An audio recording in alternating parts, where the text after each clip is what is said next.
ఆ తర్వాత మన భారతదేశంలో ఈవేళ ఎప్పుడైతే విద్య ప్రైవేటీకరణ మ్యాక్సిమం అయిపోతున్న దశలో ప్రైవేట్ కాలేజీలు వచ్చేస్తున్నాయో, కార్పొరేట్ కాలేజీలు వచ్చేస్తున్నాయో, మా కాలేజీలో చదివిన వాళ్ళకే నెంబర్ 1 నుంచి 1000 వరకు ర్యాంకులు ఫస్ట్ మేమే అని చెప్పుకోవడం కోసం ఒక పబ్లిసిటీ, ఒక మీడియా గోళ, విభజించినటువంటి లీలా, పేపర్ మొత్తం యాక్టివిజం యాడ్స్, ఒక్కొక్క యాడ్కి lakhs of rupees.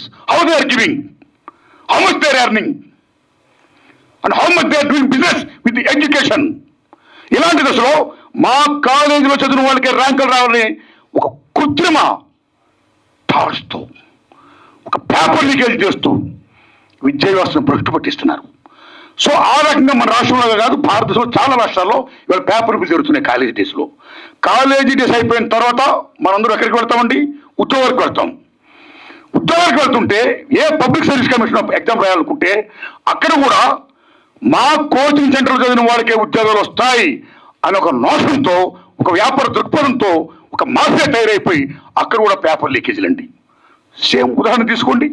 రీసెంట్గానే ఎంబీబీఎస్ పిహెచ్డి రాసిన వాళ్ళు చాలా మందికి నీట్ విషయంలో మీకు గుర్తుపెట్టుకుని తమ్ముళ్ళ గుజరాత్లో బీభత్సంగా పేపర్ లీకేజ్ జరిగిపోయాయి.